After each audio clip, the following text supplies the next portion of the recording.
Ibibideo ko raw, sabi ng kapatid ko. Ah, sige.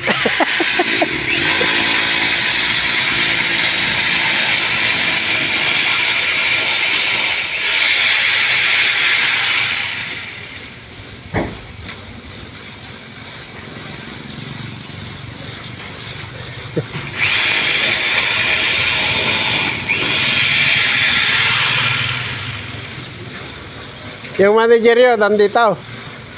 Wala siya. Yung ay, hindi siya sumama yung kausap ko nung nagsukat kami. Pero baka ano po, baka po susunod sila kung sakaling ano. Ay, kayo yung anak mo. Kasi may meeting pa po sila.